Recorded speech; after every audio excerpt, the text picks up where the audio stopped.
The end of the digital era is upon us. Fans are sick of streaming, artists are sick of renting. Ownership is king. What a perfect time for an analog revival. All right, I am sitting down with David Chu and Benton Turner, the boys from Tunegoody, a storefront platform set on helping artists build a more sustainable career and connect with their audience on a much deeper level. How, you might ask? Through physical distribution. That's right, CDs, tapes, and vinyl are coming back, and we're going to look at how this can change the game for the independent artist. Gentlemen, thank you so much for making the time today. Let's dive right in because I've been so stoked. What is actually going on with the digital noise out there? What was like the moment where you guys realized that digital alone wasn't enough for artists? I was managing an artist like part-time in LA while working in tech. And I think with streaming, it's interesting. I'd say the last like 10 years, like social media has been critical in terms of getting people to streaming. That's kind of been the kind of plan that people try to execute. And the issue with streaming, I think, is that it benefits really large artists. So they're going to get into other playlists, and even for them, they're not going to make that much money from streaming, but it's going to promote their events, so like we're thinking, huge, large scale commercial projects, they do benefit from that. And I think on the fan side, there was interest in streaming. It's like this is a huge like bucket of information, kind of like a playland where you can find songs, and it was a really novel thing. And I think it worked for both ways. It's very popular, but for like emerging, like small to mid-sized artists that have more niche fan bases, maybe a more unique style, they're not making that much money per fan, per friend, family member fan from streaming. And so, but at the same time, those fans are more willing to spend more money for these smaller to mid-sized artists, actually. You'll get a couple more rabid fans, because it sounds more unique. And so the question is like, how do we help artists unlock that greater revenue per fan versus streaming? I think that's the initial angle that we came from. Yeah, I mean, I think Asia was a little bit ahead in the ball with this. If you're not familiar, a lot of individual artists in East Asia or like K-pop, the merchandising experience is it's very important. So a lot of people there, they don't even have vinyl players like turntables, but they will still purchase them because it's a way that, hey, I got this limited edition signed record vinyl, or I have this poster or postcard that's from like a signing event. So it's a way for them to support their artists and feel some kind of connection. And I think we can bring that here as well because you have a lot of people that would want to buy vinyls and whatnot. I think last year alone, the USA sold about 43 million vinyls. Yeah. So Yeah. That's it's wild. been growing. It's been growing since I think the 2020s, like early 2020s. Yeah, yeah. Well, that leads nicely into where I'm going with this because it sounds pretty clear why you decide to focus on physical formats. Some of the reasons being that it's a piece somebody can actually touch and feel, and we're desiring that connection by the sounds of it. So my only question is, why now? Yep. So it's funny. I guess why now for me at least in terms of wanting to like work on this was a friend who's like I guess financial advisor or whatever. He was saying how basically you want to move from renting to owning or like have more assets, fewer liabilities. Renting is kind of a liability. And I'm renting actually now, have been renting, so maybe not the best his advice. But I was thinking about music and how essentially we've all been renting on Spotify, and it would have been maybe much smarter as a fan to have bought the $1,000 I've spent on Spotify the last 10 years on digital downloads, CDs. And actually that's plenty of gunpowder to buy a huge collection. Actually, looking back, it's like if you put a gun to my face, I might not be able to spend that much money buying. So Yeah. I was like, that's to me, I was like, okay, that makes a lot of sense. Why now is like, for me at least, that clicked where we're renting, the price of streaming is going up. So it's actually from the fan side as well, where there's, I think, a lot of reason to move to owning, then at least you can resell, you can gift it, it's like, you actually have something. So for me, that was why now. I would say it's similar boat. It's I remember when I was, I think in middle school, like freshman high school, I used to download music off the internet and then like have it in, like an iPod or my phone. But then around, I think sometime in college or like later half of high school, Spotify came out and then YouTube Music came out and then Apple Music also did their own streaming platform. So about almost a decade of streaming, I realized, what happened to actually owning music. And I do have some DJ friends as well. They also told me their grievances like, hey, no, the only way we can really get music like downloaded, like high quality, is through Beatport or Bandcamp, but they're not the most friendly platform. So I realized that there could be better solutions, and why am I also quote unquote renting as well? And I think also to add on that too, like with Why Now, just remembered, like, also all these physical players are coming out that are a lot cooler now, and so they're helping usher this transition, right? You have, like, I think Retrospect is a company that is, producing these, like, cassette players. There's, like, I think Moon Play or Moon Dream or something that, like, has these, like, portable CD players, and then I think there probably is an opportunity for, like, more of like a vinyl-esque, larger CD players that are stationary. I don't know, maybe I'm forgetting some that exist, but these mediums are only gonna get better and cooler, I think, and, kinda give you the same benefits and get you kinda people off their phones and stuff, a little bit more, and so I think those have kinda helped usher in this wave, and then also, we did find kind of with our supply chain a partner that was willing to work with us to do on demand for like kind of like the Trinity, like, the CD, cassette, vinyl. And yeah, we're gonna try to find a bulk, angle with that too. But yeah, we found that for on demand. So we're like, okay, their tech was pretty terrible. Let's work with you. And so that was a part of why now as well. Wow, man. You just found the hole, man. That's just like right place, right time, talking to the right people. Well, man, it is very interesting. I want to be very mindful of the listeners. So, for any artist out there hearing about you for the first time, because I was one 3 days ago, what is Tunegoody in simple terms? Yeah, so we're probably the easiest way to get up and going selling physical and also digital download. We are very thoughtfully designed to maximize your sales. So people can only preview 30 seconds of the audio, and there's an easy way when you upload to select those 30 seconds. Our kind of pitch is that this could be an alternative to streaming where you might create the itch on social media and however else you're spreading the word. And then people are going to scratch that by coming to your TuneGoody profile and buying digital or buying physical. So if you think of like Shopify as another kind of storefront, that does cost, I think, around $50 a month, the base product. And then you have to buy the add-ons, and they don't also offer, I think, vinyl, CD, cassette as well, confirmed like yesterday. So this is like a free way to get going. There's a small cut of the sales, but most platforms take like 30%. I think ours is just 20%. So, it's a kind of I'd say like a Shopify for early to mid stage artists. We want to be part of that journey to get you, bigger and to, maybe eventually Shopify would make sense. But, I think we're the best for like early to mid stage artists that want a storefront. Cool. It sounds like the problem that you're really solving for independent artists is that, like, that startup. It can be so tough to have to invest in merch.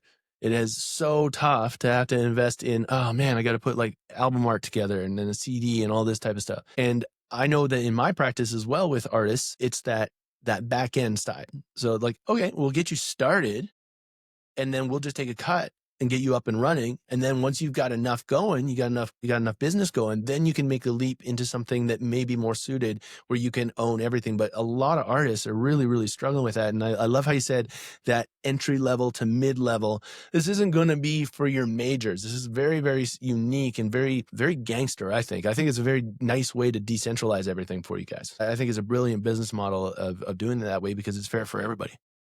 Yeah, yeah. I think we'll, be able to get some wind under the sails and really help them make a bit more money. And I think one of the things I was going to talk about too is how, like, I think this changes the marketing paradigm where for the last like 10 years, I would say it's been, social media promotion, try to get people to streaming. It doesn't make sense with streaming to like pay to advertise your music. That might be a source of burnout for some artists because it's like, hey, you're spending, maybe $5 to get someone to click, and then they are maybe enjoying the stream. They're listening to it 5 times, maybe. They're enjoying it, but you're not actually capturing the value. But if you're like selling pretty much through Tunegoody, like exclusively, you can now actually pay to advertise on Instagram, bring them to your Tunegoody, and then the person that clicks and likes your music, they're going to now buy it. And so all of a sudden you're spending like $4 for an ad, and then you're making like 5, 6, 7, $8 from that person. And then what happens when you're making more money than you're spending on the ads? You can keep spending money on the ads. You can keep it going. And I think that's like kind of what you couldn't do with streaming. And so, yeah, that's part of the getting the wind under the sails, and where I think it can be helpful. I was gonna say the math adds up because per stream, it's anywhere between 30% to 50% of a penny on Spotify. So a million listens is anywhere between 3 to 5K. No, assuming you get a million listens a month, right? Yeah, it adds up. It's just so much more of a clean way. When we talk about, musician wellness, we got to take a look at all aspects. A lot of that, it comes down to fiscal wellness. Like, are we actually doing okay, staying out of the burnout thing, being able to pursue our dreams still without having to worry about, well, I got my streams out, but I don't get lunch tomorrow. It's like the trade-off doesn't make any sense. We still have to make it a sustainable way of creating a livelihood for these artists. And I love the idea. And I wanted to touch more in on that marketing point, because we're starting to see a shift. And I want to get your guys' thoughts on this. Like, what are you guys seeing in fan behavior around the physical music today? We already mentioned, like, people are going back into physical copy, but why do you think people are craving something tangible, something that they can touch, they can feel, they can collect now? Yeah. Yeah, great question. So, and David, feel free to jump in too, but I know we touched on it a little bit before, but I think, people want to have the benefit of owning their music, in case they want to resell it, gift it, whatever it is they want to own. I think streaming probably will still, is still a valuable thing. Like the ability to just jump in and discover, like there's probably no easier way to do that, but in terms of like, kind of like that should be like part of your portfolio as a fan. And then I think you should also like, own the stuff that you like, and especially with newer artists, I think they should only actually sell. I don't actually think that newer artists should be streaming. Maybe actually they could upload like previews on streaming, like 30, 45 a minute Yeah, play or the game. Was it yeah, 30 seconds for a stream, right? Or is there something like that? Something wild like that? right. Like create the itch, and it's like, okay, if you want to listen to the full song, like you've got to buy it. So I think, yeah, it's kind of like steering your business, like your music, in the right way. Well, I can add to that. Be as a business owner myself. I mean, we would do the same thing in fitness. You'd give a free training program. You'd put that up as your attraction offer. That attraction offer now drives them in. They get a taste without committing. Because like people, that's the thing with business and sales is like people don't want to be like, you have to buy this right now. You like it or you don't. It's like give some people, like, allow them. No, I always said this is like nobody really likes being sold, but everybody loves to buy, right? No one loves being sold though. So if we put it out there and say, hey, check out my songs, and they dabble and they go through, oh wow, this guy's actually pretty sweet. They're gonna go find you. They're gonna go find more. Like you said, give them the taste, attraction offer, use streaming for that maybe, and then direct them into, hey, if you want to come into my world, here it is. I love that. I love that. Yeah, and I think a lot of the younger generations, like the younger Gen Z people, they're more I guess the word countercultural. They liked a lot of the retro stuff too. I think there's also like kind of a fatigue of just big corporations just running a lot of the creative space. I do know that a lot of people, if who are serious about music, aren't a big fan of the AI slop in the music industry, right? So it's a way to have something more genuine. Yeah. Yeah, that's a great point right there. I know we wanted to maybe touch on AI. How can you have a conversation about music right now without AI in music? And do you see what you boys are doing with Tunegoody? Do you see this as a trend or a deeper shift in how people are really going to connect with music? And then compared to this AI thing, you got two total polar opposites, in my opinion. Like that's wild. How do we kind of integrate that? I know that's like three different questions, but take it as you will. I mean, the way I see it, AI is just a tool, right? It's more like how people use it. Now, when people say, "Oh, our jobs are going to get replaced by AI," I'm like, no, I think it's more people like who are using AI well that will replace like people who don't use AI, right? And someone who has like a technical background, I found that AI is very good at making repetitive, very detailed tasks, but anything that gets more and more general, the AI starts making up things or it's just straight up wrong. When it comes to the music industry, I think I've seen more and more AI artists putting out songs that normal artists would never do. Like for example, there's like an AI artist on Spotify that made a song that says "Big Booty Latinas," right? Yeah. And it's funny. It's very funny. But someone that's a serious artist wouldn't want to make that just because the cost to produce and like just the upfront cost of making a song, it wouldn't really equate to making something fun. So like someone who's not really a serious artist, I can see them making like ridiculous songs, but I don't think it really steps up across that line. Yeah, absolutely. Yeah, well, I mean, like we don't allow AI music on Tunegoody. Like we're gonna eventually have our own solution and use other third-party solutions for that too. But and I think with music, there's a really good analogy that's been shared recently that like kind of equating it to like organic versus non-organic. Like, it's like uh there should maybe be labels, saying whether like a song or album is AI. In Tunegoody, it's gonna all be like human created. But I think it's an interesting thing where AI, I think to more of I think where David's coming from is from like a maybe like a technological standpoint, how like with stuff we're doing, there's, AI can be very helpful. I think that with music, I theoretically like it will help people like have more free time. I think generally, like in the professional space, like at these companies with the corporate jobs, stuff like that. And I think that'll, they're gonna want to spend that free time seeing talent, that's like one theory, like whether it's music or sports. And then I think if you go down the AI mental rabbit hole, it's never going to be able to replace like an athlete or a musician. So that live aspect is probably one of the most cherished golden nuggets that'll be immortal in that way. And so I think companies like Live Nation are awesome in that regard. So I think that like that's really going to like always be available. And so it's something for artists, I think, to lean into because part of that like marketing piece we were talking about is the content, I think, still, right? Posting on social media or maybe advertising even, you need content, right? And I think the best content for like early to mid-stage artists is them performing live often. Like, clips from that, like from the audience, maybe with like a filter over it, like a film filter or early digitals, like depending on kind of your vibe and how you want to like mix your music. So I think live is so important, will be, and getting in the habit of doing it, capturing it on video, sharing it on social media is only going to help you, whether it's like Instagram Reels, TikTok, and then direct them to a place like Tunegoody or something where you can make money. Yeah, I want to add that live music like yes, the world might be going to a lot of these AI stuff, all these companies and CEOs, but Benton hit it on the spot. There are certain human interactions that you cannot replace with AI, right? With especially with live music, real life interaction. And sure, you're gonna get like some like outliers. Like I know in Japan, there's a Vocaloid singer called like Hatsune Miku. She before this whole AI craze, like she was like this fake Vocaloid that was like this 3D projection. No, like I guess people like that kind of stuff, like a small percentage, but I think 9 out of 10 times people would want someone live. And then I think in the future you're going to kind of see this divide of like, okay, AI music has its place, but then people who have a passion and want to make it more of like their career or more to have a human connection, they're going to take a very different path. Yeah.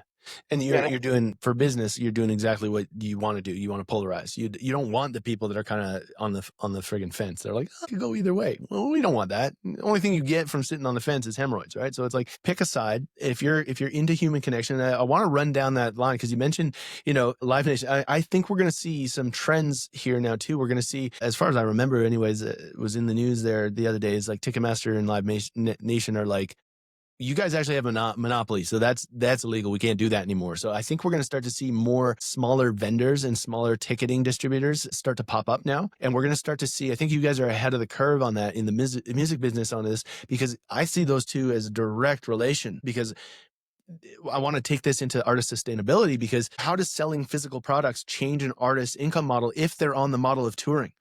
right.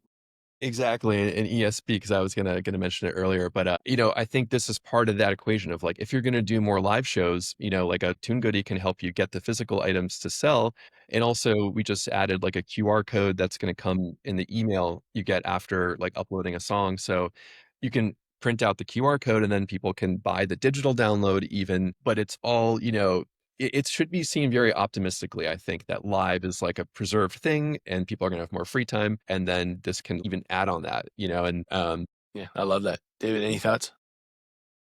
Yeah, it definitely fits our narrative. With people going live, we help support the physical aspects because, like I said, we remove that risk and a lot of the logistical hiccups with that. So it makes everybody happy. Love that. I want to take this one on a bit of a turn because we were talking about this a little earlier, and I want to touch on it. Two parts. What do you think the biggest mistake artists are currently making when they are monetizing their music? And on top of that, what, in your guys' vision, what do you see as a healthy, sustainable, and successful artist career? What does that actually look like? I grew up around a lot of people, I guess a lot of older people, like people older than me. And the most common thing I heard was, as long as you don't hate your job, it's okay. What I mean by that is, I can't imagine doing something if I absolutely hate it, like regardless of the compensation. And I think the same thing applies to artists. If you're in a genre or you're in a situation where, okay, I I like making music, but I don't like my record label, or I don't like the way like you said, your point, physical or fiscal situation is, then why why are you doing it, right? You need to change your environment to the point. It's like, okay, if I can optimize and feel good and then produce great things and be in that creative space where there's no negative emotion and I can really showcase like my talent and what I really want to portray, I think that is probably the like first step, right? Because artists, like, okay, yeah, I'm sure like every artist wants to put out their music out there, but the amount of artists that would do it for free, I think it would be like even like a smaller fraction, right? So there's always that financial incentive. So as long as you don't hate like the situation you're in, no, it's like you're either indifferent or you love it, then you can keep chugging at it. yeah, I think also, I think success in music, especially as like a performer or recorder, is, in my opinion, uh, being able to do it full time. Being able to support yourself from it, like that should be seen as the success bar, right? Like I think Justin Bieber in a stadium, that's like one thing, but like I do think that that's like a really good like confident measure of success where you're like, I've made it in the music world, I think is if you can support yourself with that. And when we first started with Tunegoody, our theory or goal was like, if we can help artists pay off their costs of their production, mixing, and mastering, that's like a good starting point, right? So I think right now you'll have small artists that will pay for production, mixing, mastering. They'll put it on streaming. They might even spend money on marketing, getting playlists, and then they find out that those were like spam playlists, and then the song's taken down, and it's this really frustrating burnout situation, to your point, and to use that word. And so I think with us, sell, I don't know, maybe like 50 copies of a song, and on average, you're making maybe $5 for each sale.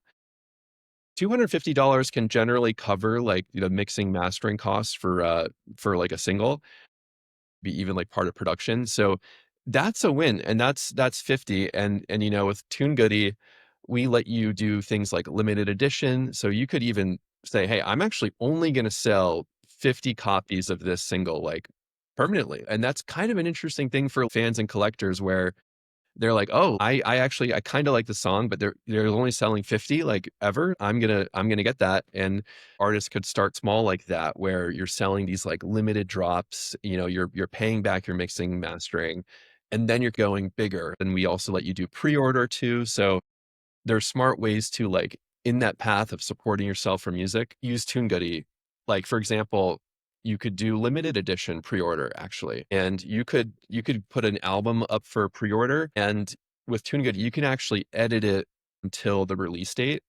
So you could polish one song or two songs, the rest are more demos, and then you sell it pre-order. You make all the money per sale immediately. And then up to the release date, you can edit it and then boom. So it's kind of like, The game changer, man. That's yeah, that's huge. yeah, kind of Holy like smokes. crowdfunding it sort of while going. And it's like to your point, like a different way to look at it for that, supporting themselves. Yeah. It sounds like what you guys are doing is really going to open some doors for the artists that are willing to be the entrepreneurs, the ones that are really creative anyways, because you could do so much with that. I didn't even consider that. I had some other questions, but that pretty much answered it, because right now, I guess one thing I'd like to know is, we can do pre-orders. So if I was on tour, I could have that QR code. That could be like here's my album drop, pre-buy right now, or, have a little pre-sale. They don't get it until the release date, and then you could be finishing up those tunes. But is there an option for them to get some of the samples, or like some of the something, so that they're not buying a full on, how like Bandcamp does that? They'll like, here, buy our pre-album kind of thing. We'll give you 3 songs. Is there a way to do something like that with Tunegoody? Yeah, we should probably look into that. There is the kind of anticipation of like, that's kind of a nice thing of like, though, having to wait to get even the Yeah, song. I like it. It's like Christmas. Yeah, It's like, oh yeah, you gotta, it's cool. right. Exactly. Christmas, maybe we don't make it come early. We'll see. But maybe, Well, it's a cool lane. I think that it creates something completely different. And again, going to my point of like, you want to split, because like everybody's doing that. So like, I'm Mad Max, man. If everybody's going this way, I want to go this way. I want to create something going over this way. So then, I mean, this answers kind of the next question: that how can artists avoid overproducing or wasting money? Like, this seems like a pretty good way to do that, because they could fund their whole thing before it even comes out. right. Yeah. Yeah. I would strongly suggest that. I think it looks a little more legitimate when it's like an album or single, even on Tunegoody, versus like a Kickstarter where I don't know, like the fees and everything comes in there. People can kind of preview it, and it's kind of fun to see. Even if you do upload demos, it's kind of cool for fans to see, hey, this is what this song is looking like recorded out of a garage or something. Exactly. Different B-sides, like different versions. Bring back the mixtape, Right. right? Exactly. And I think part of something to mention too is that we're going to launch tiny vinyl soon. So to the point of getting artists going and like, recouping costs, what you were saying, like it doesn't just need to be an album. Like we are going to have more single friendly formats, like these like tiny vinyl discs. Yeah. Where like 1 to 2 songs, and I think that'll help with that format. So you could sell like one song pretty well with that, and then maybe expand. But it's interesting, like that, let's say I think most artists, like you could have like maybe a couple really good songs that you really are confident about, and the rest speak to you, but they might not have the same commercial impact of like a couple songs. There is also the argument of don't release those songs as singles at all. Like make fans buy the album to access those songs, whether it's digital album, the CD, cassette, vinyl.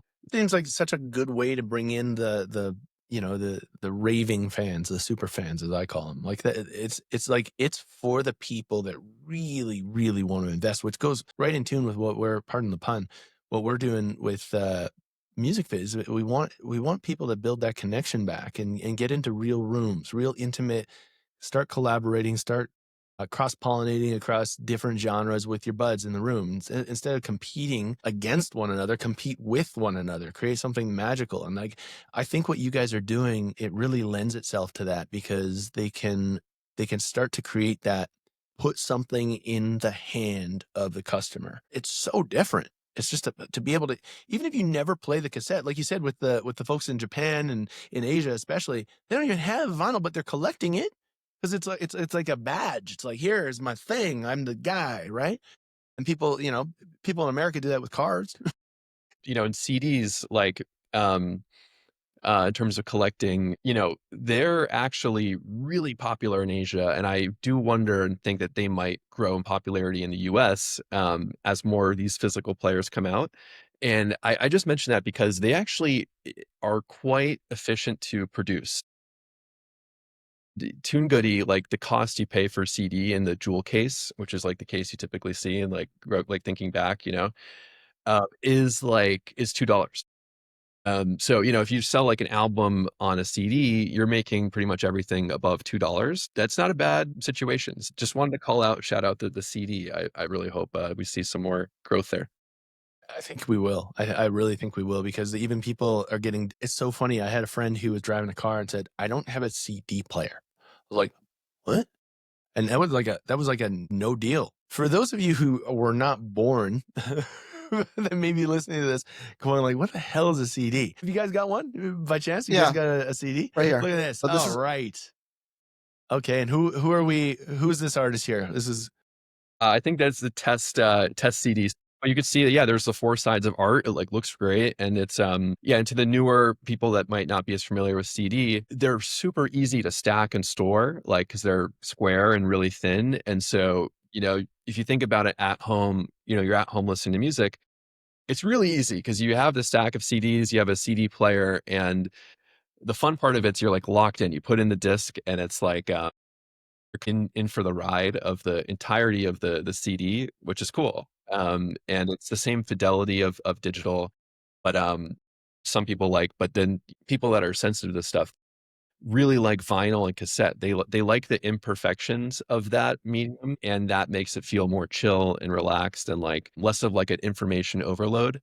So some people do just objectively actually think that the vinyl and the cassette sounds better played, which yeah. is really interesting. Yeah. Yeah, I've got a friend, Alan Cross, actually up here in Canada, world famous rockumentarian, I would call him. And I remember listening to an episode where he's like, actually, vinyl is not the highest fidelity. It brings back that nostalgia, that dusty vinyl sound. Same with the dusty tape. CD is actually the highest fidelity anybody could listen to. So it is the highest quality of music that you could possibly listen to is on a CD.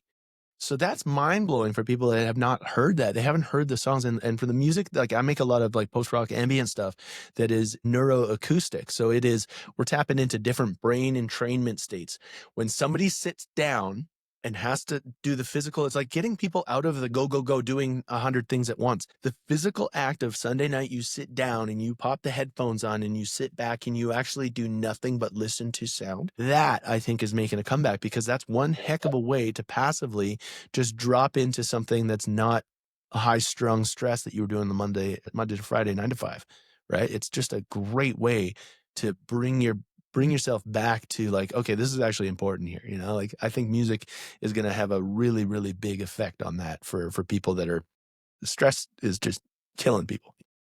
yeah. Speaking of CDs, I noticed you put something in the chat. This Kickstarter for a boombox. Yeah, I was gonna pull this up because I think we've been talking so much about these things. I'm gonna pop it up on a share screen so that people can see this because I think this is just wild. This is the BB 777 iconic boombox.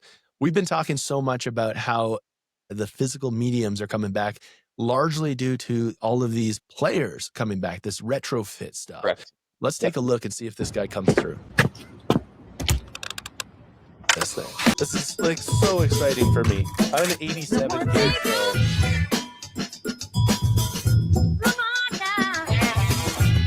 Like just ridiculous. I mean, the ad alone, I'm like, yeah, I want that. Like, I don't even know if you know what a cassette is, but you're automatically, I don't know. If I was a kid watching that, I'm like, that looks cool. That's what people used to do, you know? Yeah, this is this is what music was so much interwoven with culture, especially street culture. Like you'd bring your boombox out, you'd play. Like for me growing up in hockey, that was all we did. My job was to make the music for the CD. I'd make either the mixtape or the mix CD for the warm up jams. We'd play in the locker room. You'd have a little boombox. You'd plug that bad boy in. That was like my pride and joy. I was like the unofficial DJ of the hockey team every single year. I made the best mixes. So Yeah, I don't know. What do you guys it's think about crazy. this kind of stuff? Do you think this is a trend? Do you think this is like a fad? What is this? I mean, I think it's crazy because like it made almost 7 million like Canadian like dollars and with 6,600 like backers. That's about like 1,000, and on average, people are putting about 1,000 Canadian dollars right into this project, which is like roughly $750, which is that I think that's insane. Like the people that want this stuff, I think they're very enthusiastic about this kind of retro kind of feel because I definitely can see this being well done in the break dancing scene.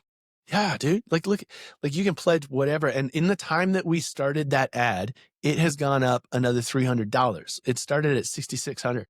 It's like, holy smokes, look at this. Like you've got like $800 US, about 1,100 Canadian, because it's like Yeah, you can probably buy it's just such a whack. So like for me, like, oh, that's a lot of money, but that's like the full experience bundle. Look at this whole thing. You got 649. Like people are investing. Like that's an investment. Yeah, and I think this is so promising because I do think it's cool, but also it's, this particular medium is not doesn't look to be advancing that much, right? Like it's kind of a flash of the past. It's kind of recreating something that already exists or existed. These like, there's so much room for like I think creativity for people to Yeah. like make new things like that. And I do think like the retrospect cassette player thing like is really cool because you look at it and it does remind you of the past, but it's also a step forward in the like the design, and also I think there is like Bluetooth availability Yep. with it where you can Yep. yeah, so you can like There is. listen. Yeah. So you don't lose anything that you get, you just get. It's like they've redesigned it. And I was watching the founder's video. This guy was like looking back at the iconic beatboxes and then putting in big ass subs in there. So this thing thumps. Like you're getting like a whole on car stereo kind of thing on your shoulder. It's gonna be the coolest thing. Maybe it's not nostalgia. Maybe it's like that. This is who I am. It's an identity. Yeah. I think I'm all for it, man. I think it's really great. I want to pull up this Moondrop as well. David, you popped this into the chat here. Do you want to speak a little bit to this? Yeah, well, Benton was talking about like CD players, and I think this is what he was referring to because yes, it does. I used to have a CD player as a kid, but this gives that classic feel. But then you're adding a lot of newer technologies, with it, like battery life, the charging port as well, and then I believe it also allows USB like desktop functions. So Yeah. you get a lot of the retro like feel of it, but then you're adding new technologies that people back in the early 2000s, like late 90s wouldn't have, right? So Yeah. it's a mixture of like today plus the blast of the past. I Right. love it. And when I look at this too, I like immediately think like if you're a student, you want to study, you don't want to have the distractions of like a phone or your laptop or something. You want to listen to some music or even like the calming stuff you were mentioning before, that could be really helpful for focus.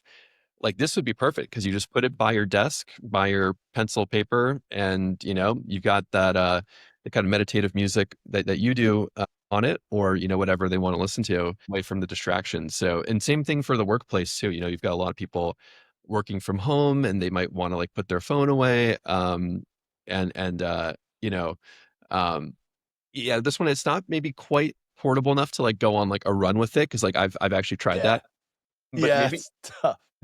yeah, yeah, but might have, but it could be something where someone might, crack that as well, where it's like a portable, can go on a run player. It's like a little smaller than that, maybe. But yeah, I think just like looks really cool.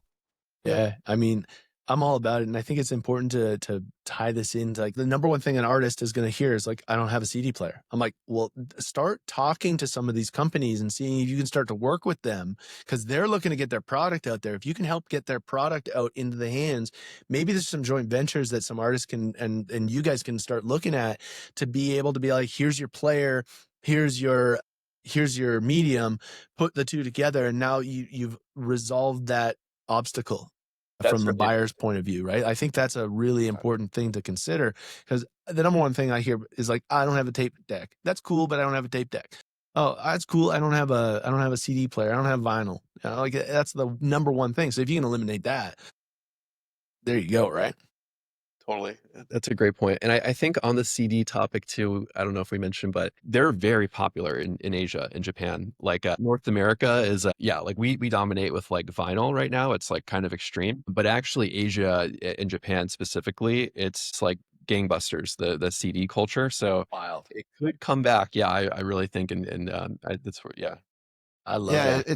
it's that kind of like Y2K like aesthetic, right? Where you have this like early 2000s, late 90s like retro outfit. Actually, if you go to Tokyo, you'll see a lot of like women dressed that kind of aesthetic, right? It's a Really? whole vibe. Very Yeah, yeah. cool. Yeah, the culture kind of did this retrofit back there where we went back to the 70s a little bit, like the hippies. They went back to like the beads and like the kimonos and stuff like that. It sounds like, Asia has gone into 90s nostalgia or early 2000, the early aughts. That's very cool. To wind this down, guys, I want to talk about the future. Where do you guys see this movement going over the next few years? I personally think you can have like two different camps, but a single person can be in both camps. What I mean by that is I personally also have, different vinyls and like CDs like from different K-pop artists that were signed, but then that doesn't mean that I strictly listen to those analog features. I stream all the time, right? But then I can be a consumer of streaming, but then also enjoy the analog experience as well, right? You're going to get like kind of a little bit of divide on a spectrum where some people are only streaming, and then some people are collecting heavily, and then you're going to get some people in the middle that say like, okay, you know what, I enjoy both, but then I have this prized possession limited edition, signed vinyl or signed cassette for my favorite artist. This is like my pride and joy, right? So I think where it's going is to add on to that with David is I do think digital download is a part of it, right? It's like you're streaming, you're discovering, and you might purchase physical, but also I think you might want to purchase digital sometimes too for the artists that you really love. It's an interesting thing where people used to buy like TV shows and movies, right? Like the physical CD-ROM or whatever, and they don't really anymore. And I think that makes sense because you see something once, like you generally maybe don't want to watch a TV show or movie again. With music, it's actually the opposite. Music, you have these cherished memories from like listening to the music, and it's something we all like to come back to. So music in particularly is something that you should want to own as a fan. Like it makes a lot of sense to buy even just that digital download. So, in terms of where we're going, we want to make this all really easy. Eventually, we can maybe help with the discovery too. So, your artist project can be referred to people, whether it's in a automated email that's weekly or in the bottom of the page recommendations, where people can find you as well. So I think we want to try to keep bringing down the cost of physical. Right now, it's, I think, pretty cheap, right? Like $2 CD on demand, maybe price set if you want 12 to 15, 20, even if it's limited edition, like that's pretty good. But we think we can make it even better where we forecast your demand. Like if you just get some initial traction and then we'll like buy in bulk for you, store it and ship it for you. So you don't have to buy in bulk yourself. But you'll have the bulk cost. Like, vinyl in particular, actually, that'll bring it down heavily. Cause right now it is a little expensive on Tunegoody. It's on demand and it's, for vinyl, it's hard. So it's like $36 for vinyl 12, which is like maybe good for a couple sales. You do a limited edition, price it higher, but like we do want to bring that down. So we think that the bulk storage and shipping, we're gonna get a lot of juice from that for you guys. And we're adding a bunch of features, I think, like Monday, like letting you split earnings with other artists. So to your point, like letting artists get in the kitchen together with other artists and cook on some like stuff and share revenues from like a maybe a joint album even or something. You're speaking our events. That's like literally what we do. It's literally what Music Fit is known for, like bringing two artists in and releasing a song like on the spot. So Yeah, and I'm very interested in that.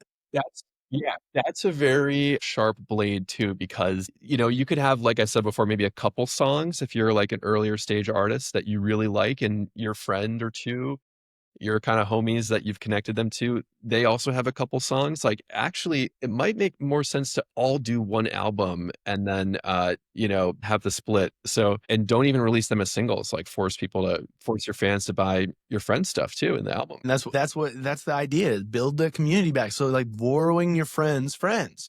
That's how you build business. Like we come back and back and back and like streaming. Yes, we understand where streaming is a platform. It builds attention. Ownership is what builds a career, right?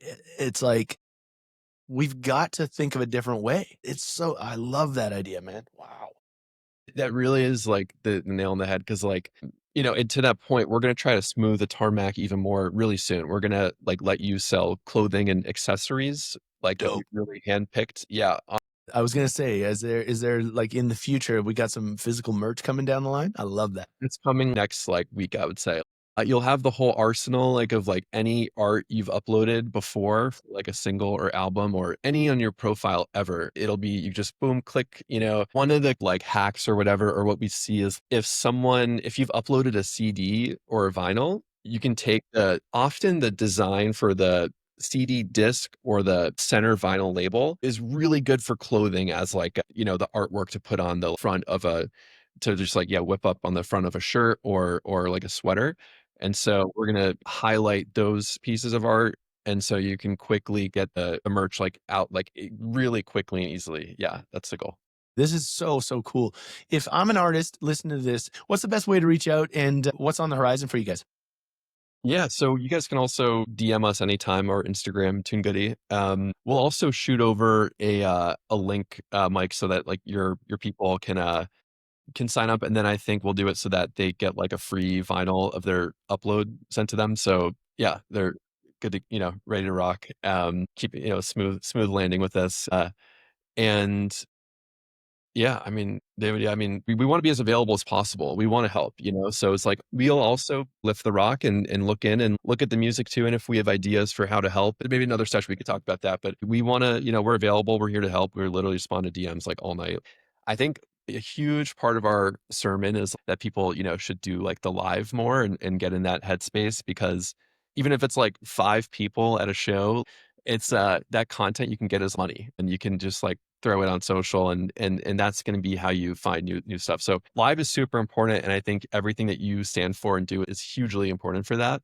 And want to be a part and like help as you build nurture the flowers of the community. So you're the man. Yeah.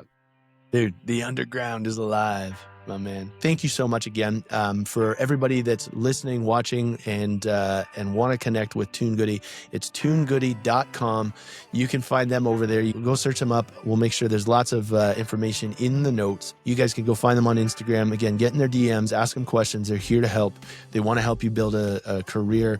Talk about them with your fans. Get their fans on board with getting back into some physical stuff. This is going to change the game for the artists that are looking to build this career on stage and off as a sustainable one and very successful. Boys, thanks for being on Music Fit Radio. Thank you. We appreciate it. Thank you.